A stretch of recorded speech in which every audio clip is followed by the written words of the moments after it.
baik dalam hidup kami Tuhan. Engkau sudah setia walaupun kami tidak setia Tuhan. Sebab Engkau Allah yang tidak pernah tinggalkan kami Tuhan. Ajari kami Tuhan hari demi hari. Semakin kami bergantung kepadamu, semakin kami melekat kepadamu, semakin hidup kami sesuai dengan kehendak-Mu dan memuliakan nama-Mu Tuhan. Terima kasih Tuhan Yesus, terima kasih buat ibadah pada sore ini.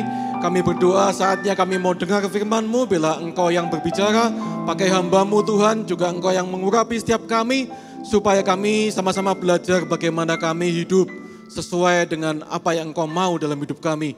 Di dalam nama Yesus kami mau serahkan waktu-waktu selanjutnya ke dalam tangan kuasa Roh Kudus. Di dalam nama Yesus, haleluya, amin. Silakan duduk Bapak Ibu Saudara saya kasih, shalom. Bagaimana kabarnya? Saya percaya semua sehat-sehat, baik-baik saja, amin. Ya, suasana liburan sudah hampir selesai, besok anak-anak sudah sekolah, ya sudah mulai kerja lagi. Saudara, saya mengucap syukur walaupun liburan kita ibadahnya tidak libur saudara ya. Kita tetap beribadah kepada Tuhan. Saudara, mari kita buka di kitab Mazmur pasal 103. Mazmur 103 ayat yang ke-7 saudara. Sebagai awal saya akan bacakan bagi Bapak Ibu Saudara. Mazmur 103 ayat 7. Ia, yaitu Tuhan, telah memperkenalkan jalan-jalannya kepada Musa, perbuatan-perbuatannya kepada orang Israel. Saya ulangi saudara ya. Ia, yaitu Tuhan, telah memperkenalkan jalan-jalannya kepada Musa, perbuatan-perbuatannya kepada orang Israel. Saudara, ayat ini menarik, kenapa? Karena ada dua hal yang berbeda. Yang Tuhan kenalkan atau tunjukkan kepada Musa, yaitu jalan-jalannya saudara. Tapi yang Tuhan perkenalkan atau tunjukkan kepada orang Israel itu bukan jalan-jalannya, tapi perbuatannya saudara. Atau bisa dikatakan tindakan atau mujizat yang Tuhan perbuat untuk orang Israel. Apa yang membedakan jalan-jalannya, jalan Tuhan, dan perbuatan-perbuatan Tuhan saudara. Ini penting saudara, ini berbeda sekali. Karena ini mempengaruhi respon kita saudara. Kalau kita tidak mengenal jalan-jalan Tuhan seperti orang Israel pada waktu itu, ini ceritanya waktu mereka lagi ada di padang gurun selama 40 tahun, berputar-putar diizinkan Tuhan, saudara. Mereka mengalami perbuatan-perbuatan Tuhan yang dahsyat, saudara. Tapi yang kita tahu bahwa bangsa Israel disebut sebagai bangsa yang tegar tengkuk, saudara. Yang suka bersungut-sungut, ngomel, saudara. Sudah mengalami mujizat, perbuatan-perbuatan Tuhan. Tapi responnya seperti itu saudara. Kurang apa bangsa Israel mengalami mujizat? Ya saudara, kalau kita baca kisahnya ada tiang awan, tiang api, ada juga mana, dikasih makan burung puyuh saudara. Kemudian ada lagi saudara, ada air yang memancar dari batu karang saudara. Banyak sekali mujizat yang kalau kita sebutkan itu panjang sekali. Tapi apa yang terjadi, orang Israel melihat perbuatan-perbuatan Tuhan itu masih bersungut-sungut responnya. Beda dengan Musa saudara. Kenapa? Nah, saya mendapati bahwa ternyata Musa itu tidak mencari perbuatan-perbuatan atau mujizat-mujizat Tuhan saja. Tapi Musa itu mencari jalan-jalannya Tuhan. Coba kita buka Keluaran 33 ayat yang ke-13 sebagai ayat pendukung kita pada sore ini saudara. Keluaran 33 ayat 13, kita lihat doa Musa seperti apa saudara. Maka sekarang kata Musa, jika aku kiranya mendapat kasih karunia di hadapanmu Tuhan, beritahukanlah kiranya jalanmu kepadaku, sehingga aku mengenal engkau, supaya aku tetap mendapat kasih karunia di hadapanmu. Ingatlah bahwa bangsa ini umatmu. Saudara perhatikan ini. Musa berdoanya tidak, Tuhan tunjukkan mujizatmu. Saudara, perbuatan-perbuatanmu yang dahsyat ajaib. Doanya bukan seperti itu, tapi Musa berdoa, beritahukanlah, tunjukkanlah kiranya jalanmu kepadaku. Ini Musa saudara. Dan kenapa Musa berkenan? Kita ada di tahun perkenanan Tuhan. Amin saudara. Kenapa Musa berkenan? Salah satu kuncinya adalah dia mencari jalan-jalan Tuhan. Dia tidak cari sekedar mujizat atau perbuatan Tuhan yang saya percaya sangat dahsyat, luar biasa, masih terjadi sampai hari ini. Tapi Musa mencari jalan-jalan Tuhan. Dan ini membuat Musa itu benar-benar dikatakan, coba tampilkan kembali ayat 33. Saudara, kalau saudara mencari jalan Tuhan, otomatis tujuannya adalah, Keluaran 33 ayat 13, coba tampilkan kembali. Saudara, beritahukanlah kiranya jalanmu kepadaku, sehingga tujuannya adalah Musa mengenal Tuhan. Ini tujuan akhirnya, saudara. Nah, saudara, bangsa Israel itu tidak seperti itu, ya. Mereka hanya memuaskan keinginannya, tanda kutip kebutuhannya, saudara. Dengan mujizat-mujizat, mereka minta mujizat. Seperti di Mesir itu makanannya enak-enak. Mereka memuaskan keinginannya. Saudara, begitu Tuhan kasih mujizat, perbuatan-perbuatan yang ajaib. Mereka tidak rindu untuk mengenal, mencari pribadi Tuhan, saudara. Karena mereka tidak cari jalan Tuhan, karena mereka hanya mencari perbuatan atau mujizatnya Tuhan. Tahukah saudara bahwa kalau saudara rindu untuk mengenal Tuhan, saudara harus belajar mengenal jalan-jalan atau rencananya, atau kehendaknya, atau isi hatinya, atau niatnya. Saudara, semua yang Tuhan sukai, semua yang Tuhan benci, ya apa yang Tuhan mau dalam hidup kita, kehendak Tuhan, jalan-jalan Tuhan. Kalau kita belajar semua itu, kita akan lambat laun, kita akan semakin mengenal Tuhan. Satu ayat lagi di Mazmur 95, kita kembali kepada Mazmur pasal yang ke-95, saudara. Mazmur 95 ayat yang ke-7, saudara. Ayat yang 9 saja, saudara ya. Mazmur 95 ayat yang 9 sampai yang ke-11, ya. Sekali lagi, firman Tuhan mengatakan, pada waktu nenek moyangmu, yaitu orang Israel, mencobai aku, menguji aku, kata Tuhan. Padahal mereka melihat perbuatanku. Ya, banyak sekali mujizat dialami oleh orang Israel. Perhatikan ayat yang ke-10, saudara. Orang Israel sudah lihat mujizat perbuatan Tuhan. Tapi Tuhan bilang di ayat yang 10, 40 tahun aku jemu kepada angkatan itu. Maka kataku, mereka suatu bangsa yang sesat hati dan mereka itu tidak mengenal jalanku. Saudara, ayat 11 bahkan Tuhan murka dan bersumpah, mereka takkan masuk ke tempat perhentianku. Perhatikan ini, saudara, ternyata orang Israel itu, anak muda sekarang bilang gagal paham, saudara. Gagal paham dengan maksudnya mujizat, perbuatan yang mereka cari. Ternyata maksud Tuhan muaranya, ujungnya adalah supaya mereka mengenal jalan-jalan Tuhan. Bukan hanya perbuatannya, tapi jalan-jalannya, otomatis mereka akan mengenal pribadi Tuhan. Saudara, hari ini saya mau katakan pada setiap kita, termasuk diri saya sendiri, jangan stop hanya saudara cari perbuatan atau pertolongan atau mujizat Tuhan seperti orang Israel. Jangan stop pada mujizat, saudara. Jangan, saudara. Tapi lanjut kepada jalan-jalan Tuhan, lanjut kepada cari pribadinya, saudara. Saudara, kalau hanya saudara cari mujizat, bahkan saudara lihai mahir mengadakan mujizat, saya mau kasih tahu, orang yang mengadakan mujizat, saudara, saya tidak anti mujizat, saya percaya dan saya hidup di dalam mujizat. Tapi Matius 7 ayat 22 mengatakan, ayat 21 bilang bukan semua orang yang berseru padaku Tuhan, Tuhan akan masuk ke kerajaan surga. Ayat 22 ada orang-orang yang mengadakan mujizat, dikatakan Tuhan bukankah aku bernubuat, mengusir setan, menyembuhkan orang sakit demi namamu. Tapi Tuhan bilang aku tidak kenal karena mereka tidak melakukan kehendak Bapa. Saudara, jangan kita hari ini jadi orang Kristen yang gagal paham dengan maksud mujizat. Karena mujizat itu, saudara, tujuannya ya bukan hanya untuk memenuhi kebutuhan kita, menjawab permasalahan kita, bukan, saudara. Di balik semua itu ternyata ada maksud Tuhan, di balik mujizat yang kita alami, saudara, bahwa supaya kita mencari jalannya, supaya kita kembali kepada kehendaknya, otomatis supaya kita mencari pribadinya, saudara. Banyak kali orang alami mujizat, saya mau kasih contoh, saudara ya, ada 10 orang kusta, saudara, disembuhkan oleh Tuhan Yesus. Dan yang 9 itu tidak kembali kepada Tuhan Yesus waktu mereka sembuh di tengah jalan. Hanya 1 yang kembali, yaitu orang Samaria. Dan apa kata Tuhan di Lukas 17 ayat 17 sampai 18, saudara? Tuhan Yesus bilang begini, loh kemana yang 9 tadi? Kok hanya 1 orang ini yang kembali dan untuk memuliakan Allah? Yang lain kemana? Ternyata tujuan Tuhan adakan mujizat kesembuhan adalah supaya memuliakan Tuhan, kembali kepada Tuhan. Bahkan di Matius 11 ayat 20 sampai 24, saudara, Tuhan Yesus mengecam beberapa kota. Tuhan Yesus bilang begini, celakalah engkau Korazim, Betsaida, ya. Karena di tempat-tempat itu banyak terjadi mujizat Tuhan Yesus adakan. Celakalah engkau, karena engkau tidak bertobat walaupun banyak mujizat. Tuhan Yesus bilang kalau itu terjadi mujizat-mujizat itu di Tirus dan Sidon, bahkan dia juga mengecam kota Kapernaum, saudara, yang banyak ada dia di situ adakan mujizat.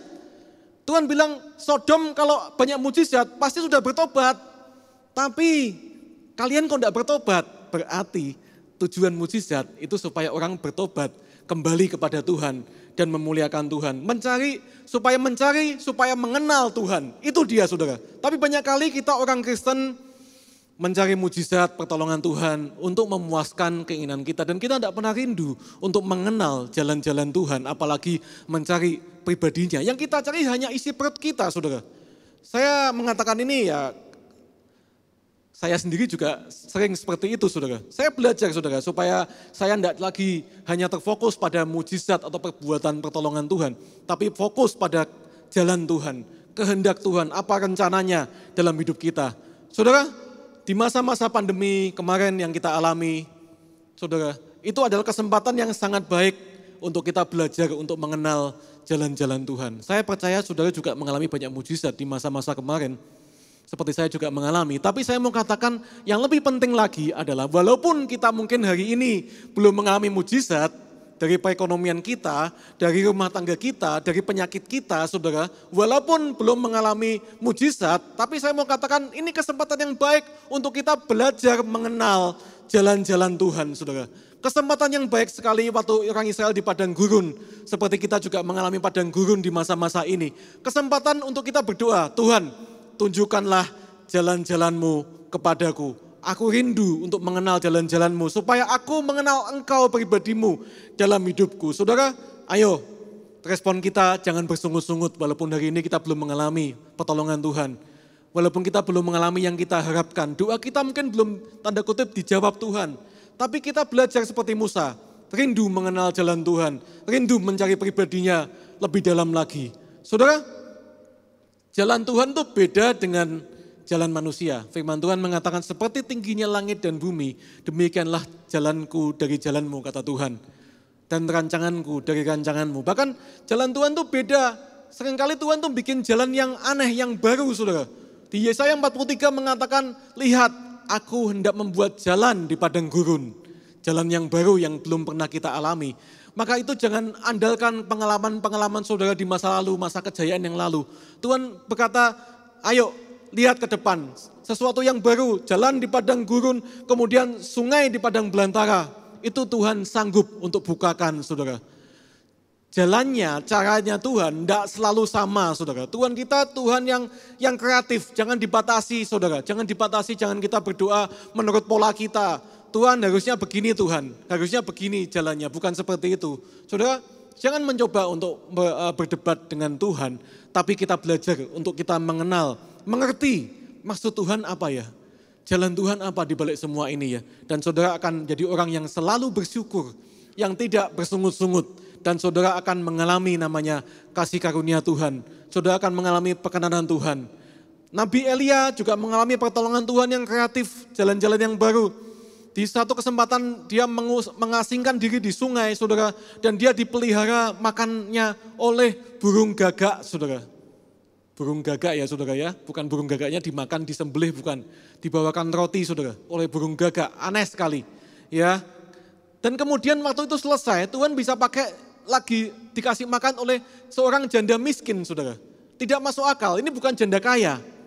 Kalau di Blora katanya orang banyak janda kaya sekarang saudara. Tapi kalau Elia janda miskin saudara. Janda miskin dikasih makan. Caranya Tuhan tuh sangat unik dan kreatif. Ayo kita belajar mengenal caranya, jalannya. Dan saudara hari ini saya mau lanjut sebelum saya selesai. Saya mau kasih tahu saudara ada satu pola atau modus saya katakan bahasa anak muda. Ada modus, ada sesuatu yang pola yang sering Tuhan pakai. Yaitu untuk menunjukkan jalannya. Jadi jalan Tuhan itu saudara, seringkali bukan jalan yang lurus saudara. Bukan jalan yang lempeng seperti itu. Tapi jalan Tuhan menurut Alkitab itu seringkali adalah jalan yang berputar saudara. Adalah jalan yang tidak langsung. Jadi seakan-akan berputar-putar tidak sampai-sampai. Tapi saudara polanya Tuhan seringkali seperti itu. Nah apa tujuan Tuhan membuat jalan berputar termasuk untuk orang Israel. Saudara termasuk untuk Yusuf. Waktu dia dinyanyikan Tuhan menjadi orang nomor 2 di Mesir. Tapi dia tidak langsung mengalami. Masih menunggu kurang lebih kalau nggak salah 17 tahun. Untuk mencapai janji Tuhan harus dijual. Masuk ke sumur. Harus mengalami masuk penjara. Difitnah. Harus dilupakan oleh temannya di penjara. Sampai dia mengalami itu janji Tuhan. Jalannya itu berputar. Saudara Musa juga mengalami seperti itu. Daud juga tidak langsung diangkat sebagai raja, saudara. Tapi semuanya mengalami namanya proses, perjalanan. Kita bisa mengambil banyak pelajaran dari satu perjalanan, saudara. Kita bisa mengambil banyak hikmah dari satu perjalanan. Apalagi jalannya itu lama, berputar, prosesnya panjang. Tapi kita bisa menarik banyak perjalanan dibanding kita langsung nyampe di tujuan. Bukan tujuan yang membuat kita mempelajari banyak hal, tapi perjalanan yang membuat kita mendapatkan pengalaman yang baru bersama dengan Tuhan. Saya mau sampaikan sebagai akhir, saudara, ya kalau dengar kata-kata akhir kan orang kan, wah enak ini, cepat ini. Saudara, tapi masih 2 poin. Saya mau sampaikan 2 poin, saudara, apa maksud Tuhan di balik jalannya yang seringkali berputar, tidak nyampe-nyampe. Coba kita buka di Keluaran 13, Keluaran 13, ayat yang ke-17, saudara. Ini Tuhan kita maksudnya, saudara. Keluaran 13 ayat yang ke-17. Allah menuntun umatnya. Setelah Firaun membiarkan bangsa itu pergi, yaitu orang Israel, Allah tidak menuntun mereka melalui jalan ke negeri orang Filistin. Walaupun jalan ini yang paling dekat. Nah, perhatikan saudara. Tidak lewat situ, sebab firman Allah, jangan-jangan bangsa itu menyesal apabila mereka menghadapi peperangan sehingga mereka kembali ke Mesir. 18. Tetapi Allah menuntun bangsa itu berputar melalui jalan di padang gurun menuju ke laut Teberau. Dengan siap sedia berperang, berjalanlah orang Israel dari tanah Mesir. Saudara, sekali lagi, kenapa Tuhan pakai jalan berputar, saudara? Maksudnya ini, saudara, yang pertama yang bisa saya sampaikan dari firman Tuhan adalah, saudara, Tuhan itu lebih peduli kepada persiapan. Jadi orang Israel disiapkan dulu, saudara, melalui jalan yang berputar. Tidak langsung, kalau langsung nanti kalah, nanti takut, saudara, tidak siap. Tapi bagi Tuhan kita, persiapan itu lebih penting dari kecepatan. Amin, saudara. Bagi Tuhan kita, persiapan itu lebih penting dari kecepatan, saudara. Kita manusia pengennya cepat sampai, kok tidak sampai-sampai ya. Saudara, tapi Tuhan kita adalah Tuhan yang lebih suka dengan persiapan. Disiapkan dulu sampai benar-benar siap. Ingat orang Israel waktu keluar dari Mesir itu sebagai budak statusnya. Sebagai budak. Untuk masuk ke tanah perjanjian sebagai pemenang itu tidak mudah, saudara, merubah mentalnya. Tidak bisa dalam hitungan hari. Itu butuh sesuatu yang proses yang banyak dan lama, saudara. Dan itu Tuhan buktikan melalui jalan berputar, disiapkan, mempersiapkan konon jutaan orang, saudara, itu lebih penting daripada kecepatan. Mental budak menjadi mental pemenang, bahkan lebih dari pemenang. Musa juga mengalami dipersiapkan 40 tahun di padang gurun sebelum dia diutus untuk membawa orang Israel keluar dari Mesir. Kemudian Abraham juga dipersiapkan bertahun-tahun sampai dia boleh mencapai janji Tuhan dalam hidupnya. Yusuf tadi saya sebutkan juga mengalami proses. Daud juga mengalami proses. Sebutkan siapa lagi tokoh Alkitab, saudara, Tuhan Yesus juga mengalami proses dalam hidupnya. Saudara, apalagi kita. Amin, saudara. Tuhan Yesus juga mengalami proses. Tidak langsung turun ke dunia jadi langsung disalib seperti itu yang kita peringati beberapa waktu lalu. Kemudian, tapi dia mengalami satu proses yang tidak enak, saudara, Tuhan Yesus. Tuhan sendiri menunjukkan bahwa cara kerjanya atau modusnya atau polanya itu proses, saudara. Persiapan dulu, bukan kecepatan. Ya, proses tiap orang beda-beda, saudara. Ada yang 1 tahun, ada yang 3 tahun, ada yang bertahun-tahun tidak selesai-selesai, saudara. Kita harus belajar mengenal jalan Tuhan dan mengenal pribadi Tuhan. Ada satu lagu mengatakan Tuhan tidak pernah terlambat. Tapi Tuhan juga tidak terlalu cepat. Ayatnya firman Tuhan mengatakan seperti itu, saudara. Tuhan tidak pernah terlambat, tapi Tuhan juga tidak pernah terlalu cepat. Dia selalu tepat waktu. Amin. Waktu Tuhan bukan waktu kita. Kalau boleh saya kasih contoh, saudara, kalau saudara tahu aplikasi yang sering kita pakai sekarang yaitu Google Map, saudara ya. Kalau keluar kota sekarang tidak pakai sopir, tidak usah apal jalan, pakai Google Map, Mbah Google ya. Tanya mau kemana. Saudara, dia akan tunjukkan, saudara ketik mau pergi kemana, ke mall atau di mana tujuan saudara di kota. Dan dia akan tunjukkan rute yang paling dekat atau yang paling cepat, saudara. Betul seperti itu? Dia akan tunjukkan kalau ada hambatan yang macet, dia akan alihkan kepada rute yang lain. Dia akan cari yang paling cepat. Itu Google Map atau petanya Mbah Google, saudara. Tapi saya mau kasih tahu kepada setiap kita, kabar buruknya adalah petanya Tuhan itu tidak seperti petanya Google, saudara. Tuhan tidak cari jalan yang tercepat. Tidak, saudara. Kalau ada hambatan itu memang Tuhan izinkan, saudara. Tuhan tidak melewati hambatan itu. Tuhan tidak seringkali tidak melewatkan kita dari proses demi proses yang tidak enak. Tapi dia, saudara, dia pakai itu semua proses untuk membuat kita semakin siap walaupun seakan-akan, tanda kutip, itu lama sekali. Kok enggak nyampe-nyampe Tuhan, janjimu mana Tuhan? Jawabanmu kok belum Tuhan. Tapi kita mengalami permasalahan demi permasalahan, hambatan demi hambatan di jalan Tuhan. Saudara, karena memang Tuhan pengennya kita siap. Bukan cepat-cepatan, tapi supaya kita siap. Belajar kita mengerti waktu Tuhan. Dan nikmati prosesnya. Nikmati prosesnya, tuh, saudara. Banyak proses, jangan banyak protes, saudara ya. Jangan suka bersungut-sungut seperti orang Israel. Nikmati saja, bersyukur saja. Saya punya banyak rencana pasca pandemi ini. Saya punya banyak rencana untuk pekerjaan saya. Saya pengen saudara beli alat-alat yang baru. Saya pengen bangun toko dan lain sebagainya. Tapi semua itu sampai hari ini belum bisa saya perbuat. Kenapa? Duitnya belum ada, saudara. Sederhana. Kenapa Tuhan belum sediakan? Saya juga tidak tahu. Saya sudah planning sejak 2 tahun lalu sebelum pandemi, ya. Tapi ternyata pandemi meluluh lantakkan semua rencana saya dan membuat saya tidak bisa mencapai jalan tercepat. Hari ini saya tidak tahu uangnya dari mana. Tapi yang saya tahu, kalau saya belajar bersyukur, tidak bersungut-sungut, belajar mengerti jalan Tuhan, menikmati proses dari Tuhan. Saya tahu dan saya percaya, saya dipersiapkan Tuhan. Pada suatu saat nanti, kalau itu terjadi, saudara, cita-cita saya, ya, saya tahu saya akan lebih siap dibanding hari ini, saudara. Amin. Itu yang bisa saya sampaikan. Persiapan lebih penting daripada kecepatan. Yang kedua, saudara, Ulangan 8, apa maksud Tuhan di balik jalan yang berputar? Ulangan 8 ayat yang kedua, saudara. Ulangan 8 ayat yang kedua, firman Tuhan mengatakan begini. Ingatlah kepada seluruh perjalanan yang kau lakukan atas kehendak Tuhan Allahmu di padang gurun selama 40 tahun ini. Dengan maksud apa, saudara? Merendahkan hatimu dan mencobai engkau atau menguji engkau untuk mengetahui apa yang ada dalam hatimu, yakni apakah engkau berpegang pada perintahnya atau tidak. Saudara, yang kedua, apa maksud Tuhan di balik jalan yang berputar, yang enggak nyampe-nyampe, yang enggak cepat itu, saudara. Selain Tuhan mempersiapkan kita, yang kedua, saudara, Tuhan itu sebenarnya sedang berusaha untuk merendahkan hati kita. Merendahkan hati kita untuk mengetahui, untuk membuktikan apakah engkau betul-betul bergantung kepada Tuhan atau tidak. Apakah engkau benar-benar mengandalkan Tuhan atau tidak. Jadi dia merendahkan hatimu, merendahkan dirimu, saudara. Sampai sebegitunya, saudara. Tapi kabar baiknya adalah, ini sekali lagi polanya Tuhan, saudara. Menurut firman Tuhan, ya, barang siapa yang merendahkan diri, dia akan ditinggikan. Amin. Saudara, polanya Tuhan seperti itu. Jadi kalau saudara hari ini direndahkan oleh siapapun, saudara, jangan berkecil hati karena engkau akan ditinggikan. Itu janji Tuhan, saudara. Suatu saat engkau akan ditinggikan oleh Tuhan. Harus ada sesuatu yang dihancurkan dulu dalam hati kita. Apa itu? Kesombongan, dirimu, egois, harga diri. Itu perlu untuk dihancurkan, untuk diruntuhkan dulu supaya engkau bisa mencapai apa yang Tuhan mau.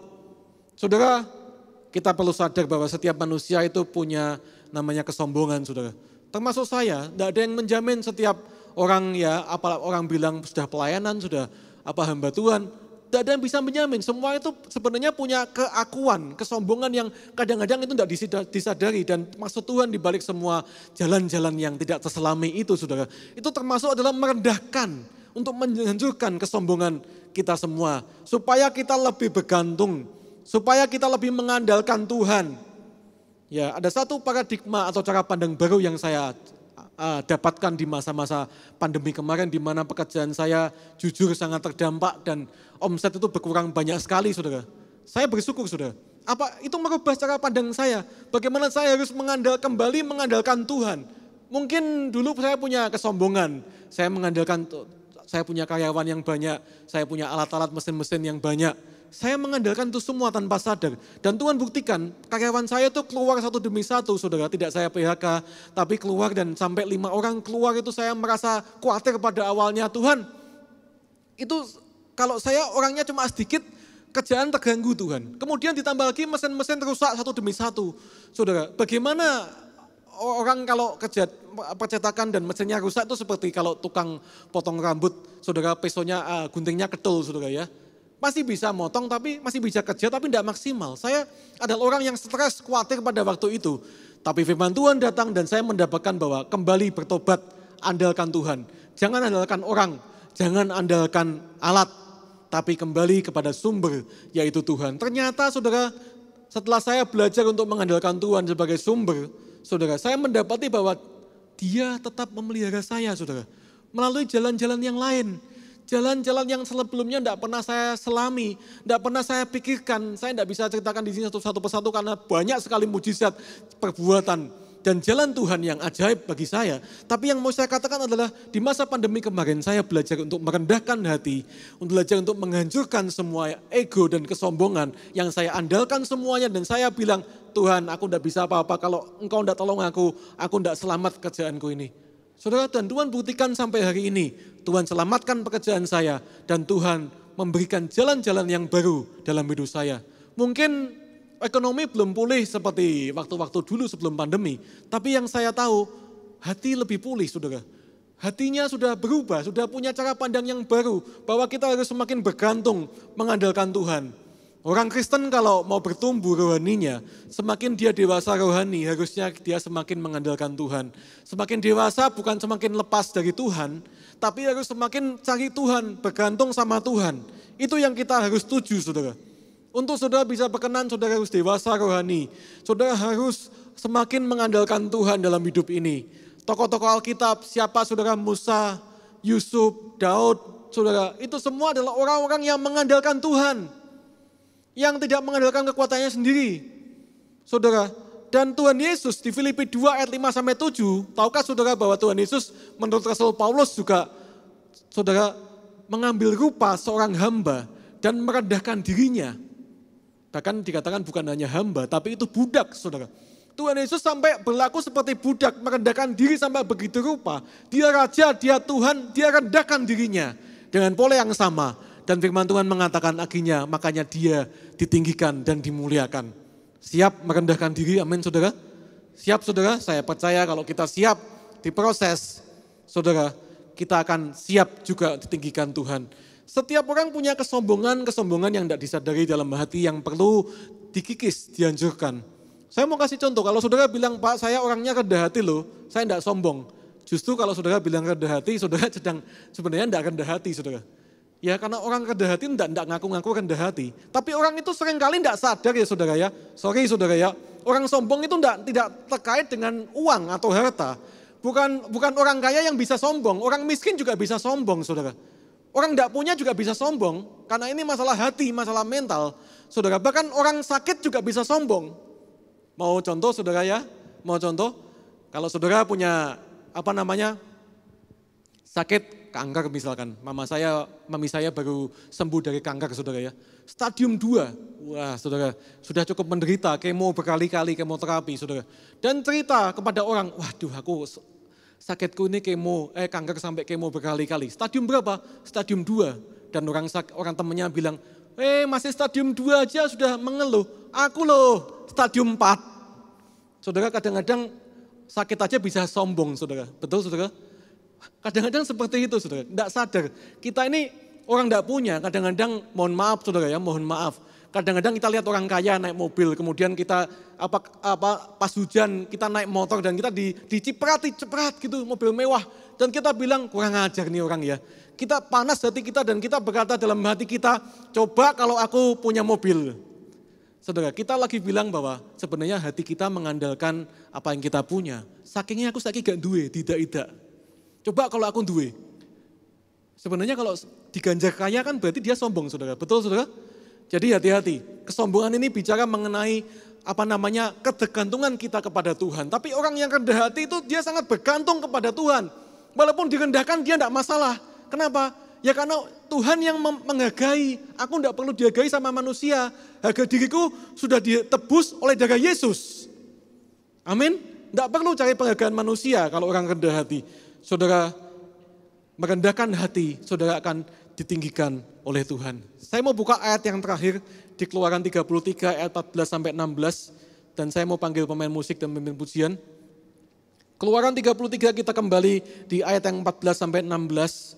Saudara, kalau kita belajar untuk mengenal jalan Tuhan dan berjalan di jalan-jalannya, berarti kan ini janji Tuhan, saudara. Di ayat yang ke-14 Tuhan bilang kepada Musa, lalu Tuhan berfirman, aku sendiri hendak membimbing engkau dan memberikan ketentraman kepadamu. Karena apa?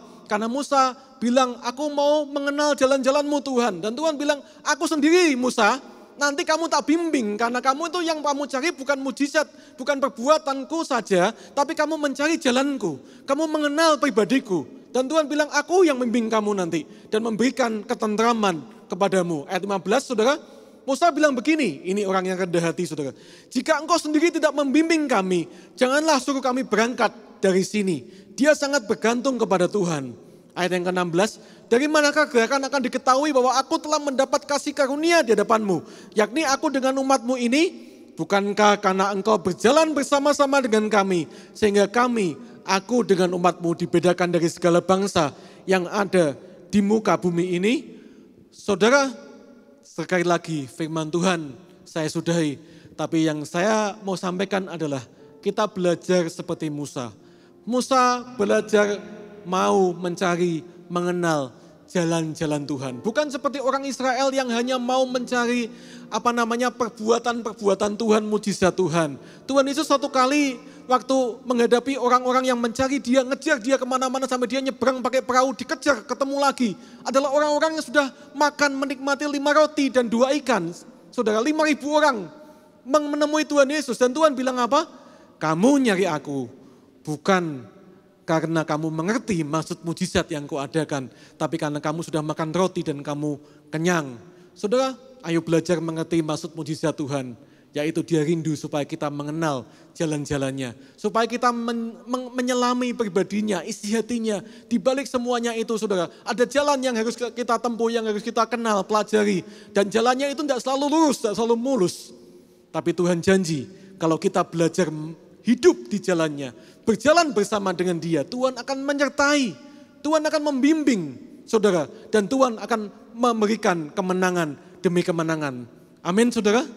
Amin. Mari kita bangkit berdiri, kita nyanyikan satu pujian. Tuhan ku percaya, Tuhan ku percaya, rencanamu indah. Walau saat ini tak ku mengerti. Amin, Tuhan Yesus.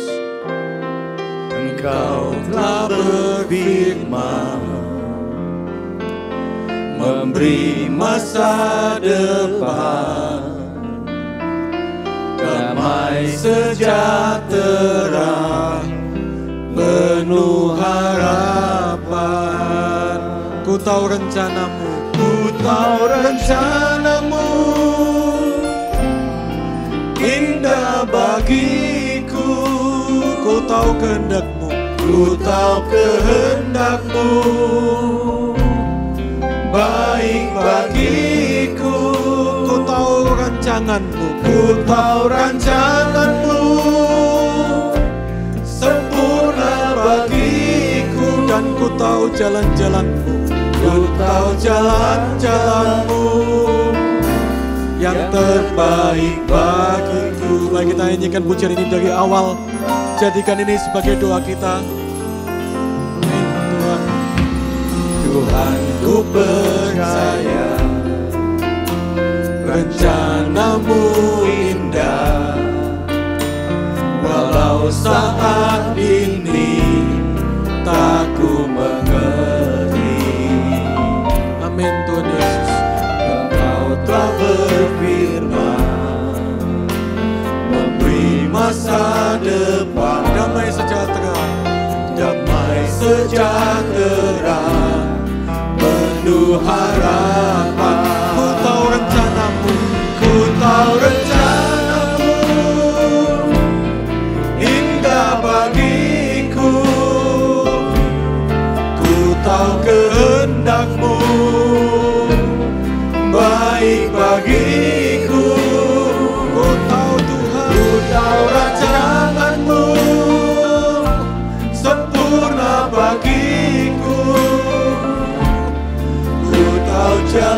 jalan-jalanmu yang terbaik bagiku.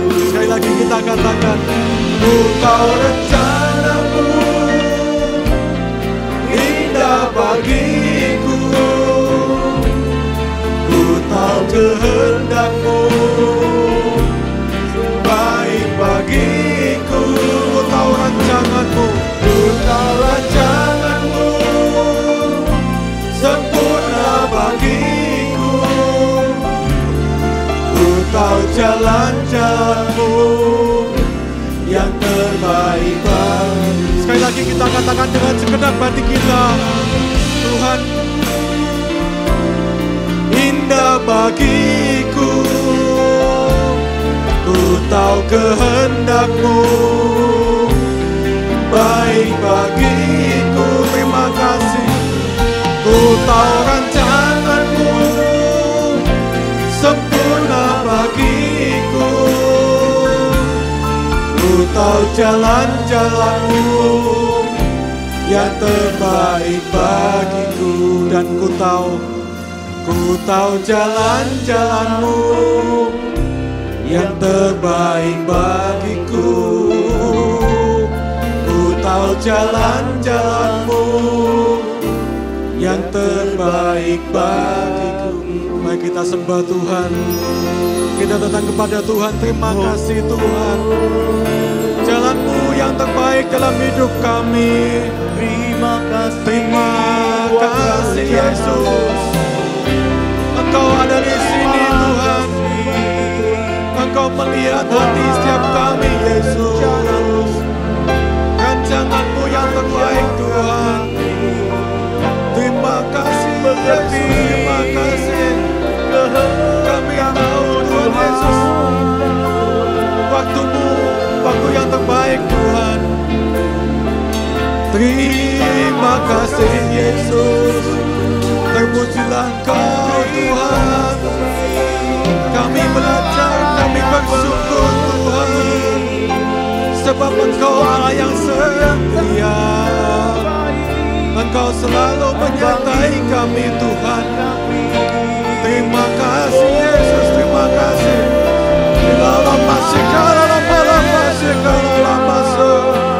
Terima kasih Yesus, terima kasih. Engkau yang menjamah setiap waktu Tuhan. Berikan kami satu paradigma yang baru Tuhan. Terima kasih Tuhan. Kami mau mencari jalan-jalan-Mu Tuhan, mengenal pribadi-Mu Tuhan. Terima kasih Yesus. Terima kasih Tuhan.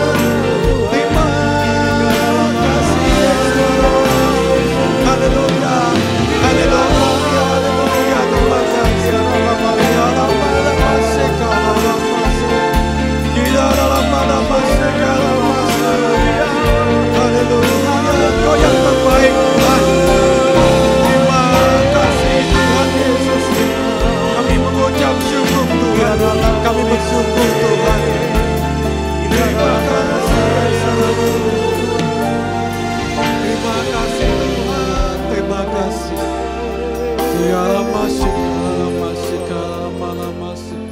Terima kasih Tuhan. Kita ada di hadirat Tuhan. Saudara yang tidak pernah tinggalkan kita. Mari kita datang kepada Dia. Bawa segenap keberadaanmu hari ini.